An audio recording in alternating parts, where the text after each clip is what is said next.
Hello बच्चों, GSP online classes में आप सभी का स्वागत है। बच्चों, हम लोग जो है अभी 10वीं कक्षा का बिहार बोर्ड का चैप्टर 1 डिस्कशन कर रहे हैं। इसमें बहुत सारा वीडियो आ चुका है, आपने उसको नहीं देखा है तो आप मेरे प्लेलिस्ट में जाकर देख सकते हैं। हम लोग काउंट काबूर के बारे में पढ़ चुके हैं और काउंट काबूर के बारे में पढ़े तो उसके पहले थोड़ा सा जो है बैक में क्या पढ़े हैं, पिछले वीडियो में हम लोग क्या पढ़े हैं उसका थोड़ा सा रिवीजन कर लेते हैं। देखिए, अभी तक जो है हम लोग इटली के एकीकरण के बारे में पढ़ रहे थे और इटली के एकीकरण में जो है विक्टर इमैनुअल शासक बना इटली का। ठीक है, सर्दिनिया पिनवाउंट का जो विक्टर इमैनुअल शासक बना और विक्टर इमैनुअल शासक बनने के बाद जो है काउंट काबूर को अपना प्रधानमंत्री नियुक्त किया। और वो काउंट काबूर जो है क्या किया कि फ्रांस को जो है अपना कुछ प्रदेश देकर, उस प्रदेश का नाम क्या है तो सिसिली और नेपल्स होगा। ठीक है, और एक सेवाई नामक प्रदेश होगा। तो कुछ प्रदेश का जो है अ, देने का लोभ देकर जो है फ्रांस का जो है क्या मांग रहा था, पर फ्रांस का सहयोग मांग रहा था। तो आगे चलिए पढ़ते हैं क्या है, कुछ पूरा मामला पढ़ते हैं इटली के एकीकरण का। तो कह रहा है कि 1859-60 में ऑस्ट्रिया और पिडमॉन्ट के बीच में सीमा विवाद के कारण युद्ध आरंभ हो गया। युद्ध में इटली के समर्थन में फ्रांस ने अपनी सेना उतार दी, जिसके कारण ऑस्ट्रियाई सेना बुरी तरह पराजित होने लगी। ऑस्ट्रियाई के एक बड़े राज्य लेम्बार्डी पर जो है पिडमाउंट का कब्जा हो गया। एक तरफ तो लड़ाई लंबी होती जा रही थी, दूसरी तरफ नेपोलियन इटली के राष्ट्रवाद से घबराने लगा था, क्योंकि उत्तर और मध्य इटली की जनता काबूल के समर्थन में बड़े जनसैलाब के रूप में एकीकरण के लिए आंदोलनरत थे। हुआ क्या था कि जो काउंट काबूल जो है ना, पहला नंबर की जो क्रीमिया का युद्ध हुआ था उसमें जो है काउंट काबूर ने फ्रांस का सहयोग किया था। ऊपर में आपको क्रीमिया का युद्ध दिखाई पड़ेगा। क्रीमिया का युद्ध जो 1853-54 में हुआ था, ये इस क्रीमिया के युद्ध में जो है ना फ्रांस के सहयोग नहीं मांगने के बावजूद भी काउंट काबूर अपनी सेना भेज दिया था फ्रांस के सहयोग में और ऑस्ट्रेलिया के विपक्ष में। तो जब भेजा गया तो उस समय जो है नीस और सेवाई नामक जो प्रदेश देने का वादा किया फ्रांस के शासक को। और फ्रांस के शासक को नीस और सेवाई नामक जो प्रांत है कहा क्या कि आप ले लीजिए, हमको क्या कीजिए कि जब हम इटली का एकीकरण करें तो उस समय ऑस्ट्रेलिया हमारा बाधा करेगा, ऑस्ट्रेलिया हमको बाधा देगा। जब बाधा देगा ना तो उस समय जो है ना आप मेरा सहयोग कीजिएगा, उस समय जो उसके खिलाफ आप जो है अभियान चालू कीजिएगा। तो वही हुआ कि जब जो है इटली और ऑस्ट्रिया के बीच में सीमा विवाद के कारण युद्ध आरंभ हो गया, तो फ्रांस जो है अपनी सेना किसके सहयोग में भेज दिया, तो फ्रांस जो है अपनी सेना जो है इटली के सहयोग में भेज दिया। किसके सहयोग में? इटली के सहयोग में। और किसके खिलाफ में भेज दिया? तो ऑस्ट्रिया के खिलाफ में जो है भेज दिया। ठीक है, ऑस्ट्रिया के खिलाफ में अपना सेना भेज दिया। जब ऑस्ट्रिया के खिलाफ में भेज दिया तो भाई जब दो देश की सेना जो है एक साथ लड़ेगी तो ऑब्वियसली बात है कि जो है ऑस्ट्रिया हारेगा। तो ऑस्ट्रिया जो है अपना एक इंपॉर्टेंट प्रदेश था लेम्बार्डी, वो हार गया। हारने के बाद जो है देखा क्या कि जो है ये लड़ाई जो है ना बहुत लंबी चलती जा रही है, बहुत लंबा हो गया था। और जो काउंट काबूर की राष्ट्रीयता जो है इटली में जो है बहुत तेजी से बढ़ने लगा। नेपोलियन जो उस समय नेपोलियन था, नेपोलियन तृतीय था उस समय शासक। ठीक है, तो नेपोलियन तृतीय को लगा क्या कि अगर इस युद्ध को जो है और आगे बढ़ाया जाए तो फिर हमारी जनता हमसे विद्रोह विद्रोह करने लगेगी। इसलिए क्या किया नेपोलियन, नेपोलियन इस परिस्थिति का नेपोलियन इस परिस्थिति के लिए तैयार नहीं था। अतः वेनेशिया पर विजय प्राप्त होने के तुरंत बाद नेपोलियन ने अपनी सेना वापस बुला ली। युद्ध से हटने के लिए नेपोलियन तृतीय ने ऑस्ट्रिया तथा पिडमाउंट के बीच मध्यस्थता करने की बात स्वीकारी। हुआ क्या कि जब लंबा चलता गया और लड़ाई लंबा चलता गया, तो लड़ाई लंबा चलने के साथ साथ हुआ क्या कि देखा फ्रांस की मेरा जो है ना मेरा जनता मेरे ही खिलाफ हो जाएगा। उसका भाई कोई भी देश होता है युद्ध में जाता है तो खर्चा बढ़ता है, खर्चा बढ़ता है। तो खर्चा बढ़ने के कारण उसको लगा क्या कि जब मेरा देश का जनता हम मेरे ही खिलाफ हो जाएगा तो फिर हम क्या करेंगे। तो वो जो क्या किया कि ऑस्ट्रिया और पिडमाउंट के बीच में जो है ऑस्ट्रिया और पिडमाउंट के बीच में मध्यस्थता का काम करने की कोशिश किया कि भाई एक काम कीजिए, आप लोग जो है लड़ाई झगड़ा खत्म कीजिए, हम आपके बीच में मध्यस्थता करवा देते हैं। इस तरह जो है संधि के अनुसार लेम्बार्डी पर पिडमाउंट का अधिकार हो गया और वेनेशिया पर जो है ऑस्ट्रिया का अधिकार माना गया। ठीक है, वो जो देखिए दो गो प्रदेश जीता गया था, एगो वेनेशिया प्रदेश जीता गया था, एगो लेम्बार्डी। दोनों किसका था? तो दोनों था ऑस्ट्रिया का। दोनों किसका था? ऑस्ट्रिया का था। ठीक है, तो ऑस्ट्रिया का था ना, तो हुआ क्या कि जब संधि हुआ तो लेम्बार्डी पर तो भाई कहा कि पिडमाउंट का ही कब्जा रहेगा, लेकिन वेनेशिया पर जो है किसका अधिकार रहा गया? तो वेनेशिया का अधिकार जो है ऑस्ट्रिया को दे दिया गया। इस प्रकार जो है इटली और जर्मनी इटली और ऑस्ट्रिया के बीच में जो युद्ध चलता आ रहा था उसको खत्म किया गया। परंतु क्या कह रहा है कि परंतु काबूल का ध्यान मध्य तथा उत्तरी इटली के एकीकरण पर था। अतः उसने नेपोलियन को सेवाय प्रदेश देने का लोभ देकर ऑस्ट्रिया ऑस्ट्रिया पिडमॉन्ट युद्ध में फ्रांस के निष्क्रिय रहने तथा इटली के राज्यों का पिडमॉन्ट में विलय का विरोध नहीं करने का आश्वासन ले लिया। क्या हुआ क्या कि जब मध्यस्थता करवाया ना, तो पिडमॉन्ट दूरदर्शी था। वो क्या सोच रहा था, वो सोच रहा था क्या कि हम जो है ना लोभ देकर फ्रांस को और लोभ देंगे, जिससे जो है हम इटली का एकीकरण करेंगे। अगर फ्रांस मेरा खिलाफ हो जाएगा ना तो इटली का एकीकरण नहीं कर सकते हैं।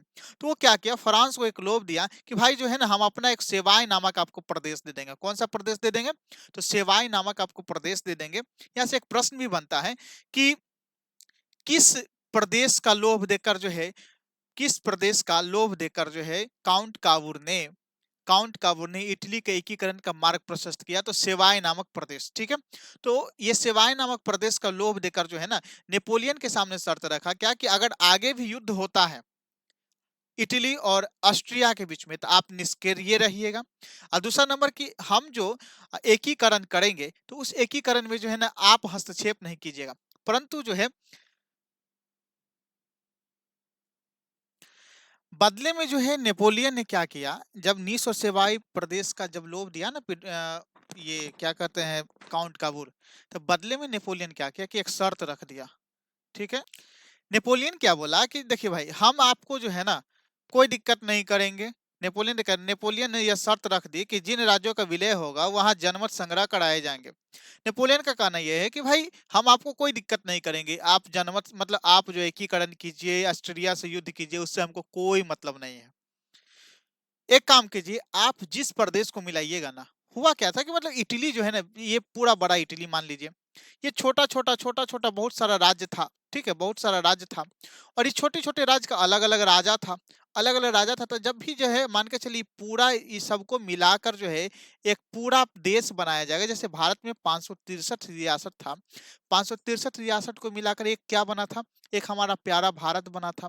ठीक है, एक हमारा प्यारा भारत जो बना था, तो जो 563 रियासत के राजा भी विद्रोह किया था, उसी प्रकार जो है वहां पर भी विद्रोह होता। तो कहा क्या कि नेपोलियन के काम कीजिए, आप जब मिलाइएगा ना छोटा छोटा प्रदेश को, तो आप जनमत संग्रह करा लीजिएगा। अगर जनमत संग्रह मतलब जनता का मत ले लीजिएगा, अगर जनता आपके पक्ष में होगा तो आप जो उसको मिला सकते हैं, जनता पक्ष में नहीं होगा तो आप उसको मिला नहीं सकते हैं।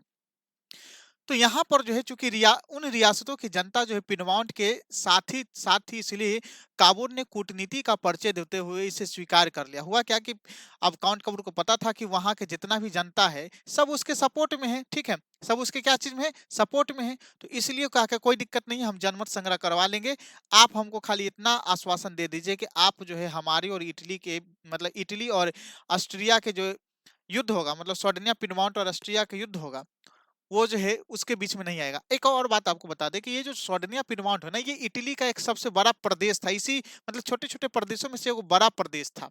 ठीक है, सर्डिनिया पिडमॉन्ट। आगे बढ़ते हैं, आगे कह रहा है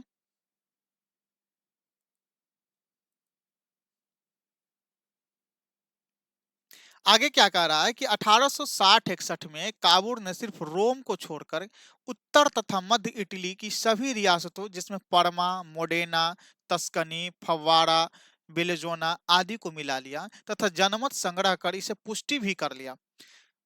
ऑस्ट्रिया भी फ्रांस तथा इंग्लैंड द्वारा पिडमॉन्ट को समर्थन के भय से कोई कदम नहीं उठा सका। हुआ क्या कि 1860-61 में क्या किया कि जो है ना ये काउंट काबूर ने पूरा इटली को मिला लिया, पूरा इटली को एक चीज छोड़ दिया। एक चीज था वो जो अभी इटली की राजधानी है रोम, रोम छोड़ दिया। अब कहिएगा सर जब सब मिला ये लिया तो रोम को काहे छोड़ दिया। तो देखिए रोम में एक अलग विवाद था। रोम में क्या अलग विवाद था कि रोम का कहना यह था, रोम में जो है ना किसका था, तो रोम में जो है पादरी जो था ना, पादरी या कह सकते हैं जो वहां का जो क्रिश्चियन जो फादर होते थे, क्रिश्चियन जो धार्मिक यहाँ पर मामला था, क्या था मामला, एक धार्मिक मामला था। और यहाँ पर जो पादरी जो थे यहाँ कर के जो यहाँ के पादरी का कहना था कि भाई यहाँ पर जो रोम का जो है ना पूरा ये रोम मेरे अंदर रहेगा और मेरे अंदर रहेगा तो ये रोम जो है, रोम का एकीकरण हम करेंगे, रोम एक अलग देश बनेगा, क्योंकि ये धार्मिक देश बनाना चाहते थे। ठीक है, लेकिन धार्मिक, आप जानते हैं कि धार्मिक देश बहुत दिक्कत हो जाता है, इसलिए जो रोम को छोड़कर जो है, क्योंकि धार्मिक भावना किसी को ठेस ना पहुंचे, तो रोम को छोड़कर जो है काउंट काबूर ने पूरा इटली का एकीकरण कर दिया। ठीक है, आगे बढ़ते हैं। 1862 तक, 1862 ईस्वी तक दक्षिण इटली रोम तथा वेनेसिया को छोड़कर बाकी रियासतों का विलय रोम में हो गया तथा सभी ने विक्टर इमेनुअल को क्या कर लिया, शासक मान लिया। ठीक है, अब देखिए इसी क्रांति के बीच, इसी महान क्रांति के बीच गैरिबाल्डी का आगमन हुआ। गैरिबाल्डी सशस्त्र क्रांति के द्वारा दक्षिणी इटली की रियासतों के एकीकरण तथा गणतंत्र स्थापना करने की करने का प्रयास कर रहा था। गैरिबाल्डी पेशे से एक नाविक था। देखिए यहाँ से एक प्रश्न बनता है कि गैरिबाल्डी क्या था, पेशे से एक नाविक था। ठीक है, और वो क्या कर रहा था, तो वो भी जो है ना, ये जो दक्षिण इटली था, इस दक्षिण इटली के एकीकरण की कोशिश कर रहा था। ठीक है, गैरिबाल्डी, और वो पेशे से क्या था, तो पेशे से एक नाविक था और मेजनी के विचारों का समर्थक था। गैरिबाल्डी क्या था, तो गैरिबाल्डी पेशे से एक नाविक था और मेजनी के विचारों के समर्थक था। तो यहाँ पर से एक प्रश्न पूछा जाता है कि गैरिबाल्डी पेशे से क्या था, तो गैरिबाल्डी पेशे से एक नाविक था। किसके विचारों के समर्थक था, तो मेजनी के विचारों के समर्थक था, परंतु बाद में काबूल के प्रभाव में आकर संवैधानिक राजतंत्र का पक्षधर बन गया। गैरिबाल्डी ने अपने कर्मचारियों तथा स्वयं सेवकों को सशस्त्र सेना बनाई। उसने अपने सैनिकों को लेकर इटली के प्रांत सिसिली तथा नेपल्स पर आक्रमण किए। इन रियासतों के अधिकांश जनता बुर्बो राजवंश के निरंकुश शासन से तंग होकर गैरिबाल्डी के समर्थक बन गए। हुआ क्या कि जो गैरिबाल्डी था, वो गैरिबाल्डी ने अपना कुछ कर्मचारियों का सेना बनाकर जो है, वो इटली के दक्षिणी क्षेत्र, इटली के दक्षिणी क्षेत्र, उस क्षेत्र का नाम, उसके एक प्रांत था सिसिली और नेपल्स, सिसिली और नेपल्स पर जो है आक्रमण कर दिया। क्यों, क्योंकि यहाँ पर जो है बुर्बो राजवंश का शासन था। किसका शासन था, तो बुर्बो राजवंश का शासन था। यहाँ पर देखिए बुर्बो राजवंश का शासन था और इस बुर्बो राजवंश के शासन, निरंकुश शासन से वहां की जनता तंग आ चुकी थी। अंत में थक हार कर वो सभी जनता जो है गैरिबाल्डी के पक्ष में आ गया। गैरिबाल्डी यहाँ गणतंत्र की स्थापना की तथा विक्टर इमेनुअल के प्रतिनिधि के रूप में वहां की सत्ता संभाली। क्या किया कि गैरिबाल्डी वहां पर गणतंत्र की स्थापना किया और विक्टर इमेनुअल आपको शासक मानकर वो वहां पर सत्ता संभाला। वस्तुतः काबूल के विचार गैरिबाल्डी से नहीं मिलते थे। ठीक है, परंतु काबूल ने उसके दक्षिणी अभियान का समर्थन किया। 1862 ईस्वी में गैरिबाल्डी ने रोम पर आक्रमण करने की योजना बनाई। यहाँ से एक प्रश्न बनता है फिर से कि गैरिबाल्डी ने रोम पर आक्रमण करने की योजना कब बनाई थी, तो 1862 ईस्वी में। याद रखिएगा कि गैरिबाल्डी ने रोम पर आक्रमण करने की योजना कब बनाई, तो 1862 ईस्वी में जो है गैरिबाल्डी ने रोम पर आक्रमण करने की योजना बनाई। परंतु क्या हुआ कि काबूल ने जो है गैरिबाल्डी के इस अभियान का विरोध कर दिया, क्योंकि रोम पर आक्रमण करना मतलब धार्मिक धार्मिक युद्ध चालू हो जाना। ठीक है, किसी धार्मिक कोई भी चीज में, राजनीति में धार्मिक आ जाता है ना, तो फिर दिक्कत हो जाता है। तो अगर धार्मिक मोड़ ले लेता ना ये पूरा एकीकरण, तो इटली का एकीकरण हो ही नहीं पाता।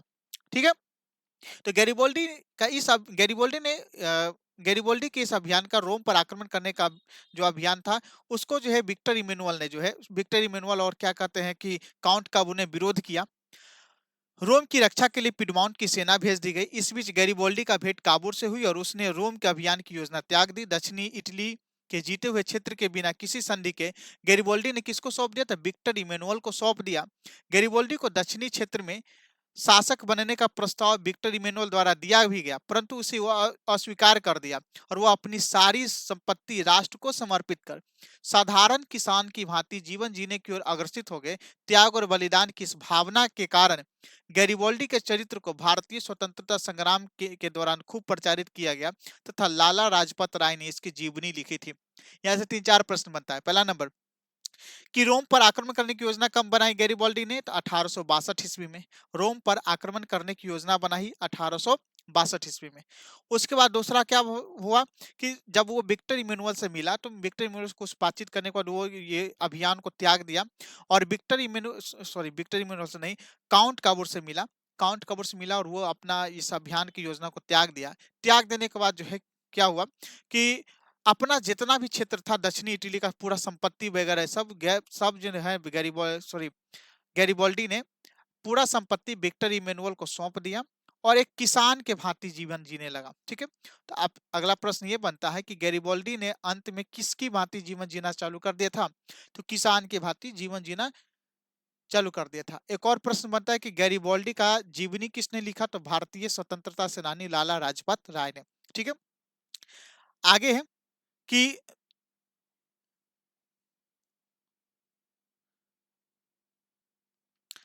1862 में दुर्भाग्यवश काबूल की मृत्यु हो गई और इस तरह वह पूरी इटली का एकीकरण नहीं देख पाया। तो एक और प्रश्न यहाँ से बनता है कि काउंट काबूल की मृत्यु कब हो गई थी? तो 1862 ईस्वी में। काउंट काबूल की मृत्यु कब हो गई? तो 1862 ईस्वी में। रोम तथा वेनेशिया के रूप में शेष इटली का एकीकरण विक्टर इमेनुअल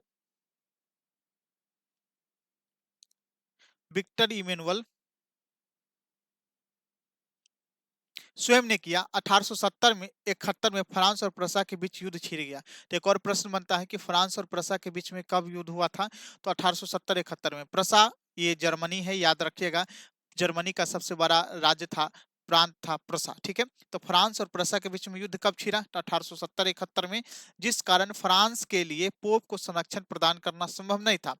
विक्टर इमैनुअल ने इस परिस्थिति का लाभ उठाया और पोप ने अपने आप को वेटिकन सिटी, याद रखिएगा वेटिकन सिटी दुनिया का सबसे छोटा देश है, याद रखिएगा। और ये क्या है कि जो वेटिकन सिटी है ना, इसको देश के अंदर भी देश कहा जाता है, क्योंकि ये मान के चलिए ये आपका इटली, ठीक है, ये आपका इटली, तो ये इटली के अंदर एक छोटा सा देश है ये वेटिकन सिटी। ठीक है, ये इटली के अंदर एक छोटा सा देश है, क्या? Vatican city. तो हुआ क्या था कि जो वेटिकन सिटी के अंदर पोप अपने आप को बंद कर लिया था और वेटिकन सिटी का दीवार जो इतना ऊंचा था कि सेना को अंदर जा पाना जो है मुश्किल था और उसको तोड़ना, और उसके अंदर बहुत सारे चर्च था, अब उस चर्च को तोड़ नहीं सकता था, जिस वजह से वेटिकन सिटी का एकीकरण नहीं हो पाया और वेटिकन सिटी के किले में जो है जितना भी पोप था, पादरी था, अपने आप को बंद कर लिया। तो इमेनुअल ने पोप के राजमहल को छोड़कर बाकी रोम को इटली में मिला लिया और उसे अपनी राजधानी बनाई। इस स्थिति को तो पोप ने तत्काल स्वीकार नहीं किया। इस समस्या का अंततः मुसोलिनी द्वारा निदान हुआ जब उसने पोप के साथ समझौता कर वेटिकन की स्थिति को स्वीकार कर लिया। इस प्रकार 1871 में इटली का एकीकरण मेजनी, काबूल, गैरिबॉल्डी जैसे राष्ट्रवादी नेताओं तथा विक्टर इमैनुअल जैसे शासकों के योगदान के कारण महत्वपूर्ण हुआ। इन सभी घटनाओं के पार्श्व में राष्ट्रवादी चेतना सर्वोपरि है। तो यहाँ से एक और प्रश्न बनता है कि वेटिकन सिटी का स्वीकार किसने किया था? तो मुसोलिनी ने जो है मतलब ये वेटिकन सिटी को स्वीकार किया था। और किसके किसके बीच में समझौता हुआ था? तो मुसोलिनी और पोप के बीच में समझौता हुआ था। तो आपसे एक और लास्ट प्रश्न पूछा जाएगा इटली के एकीकरण का, कि इटली का एकीकरण संपन्न कब हुआ? इटली का जो है एकीकरण संपन्न कब हुआ? तो 1871 ईस्वी में। ठीक है, ये याद रखिएगा कि इटली का एकीकरण 1871 ईस्वी में संपन्न हुआ था। तो आज के लिए इतना ही। इस वीडियो में हम लोग इतना ही डिस्कस किए हैं। अगले वीडियो में हम लोग जर्मनी का एकीकरण करेंगे, क्योंकि चैप्टर बहुत लंबा है। अगर हम एक ही दिन डिस्कस करेंगे तो वीडियो बहुत लंबा हो जाएगा और आपको बोरिंग लगेगा। तो अगर आपको वीडियो अच्छा लगा तो लाइक कीजिएगा। जल्द ही डिजिटल बोर्ड पर हम लोग आएंगे। थोड़ा सा लाइटिंग का दिक्कत है, तो लाइटिंग का दिक्कत ठीक करके जल्द ही डिजिटल बोर्ड पर हम लोग वीडियो देखेंगे। तो अगर वीडियो अच्छा हो तो लाइक कीजिएगा, चैनल को सब्सक्राइब कीजिएगा। फिर मिलते हैं नेक्स्ट वीडियो में। जय हिंद।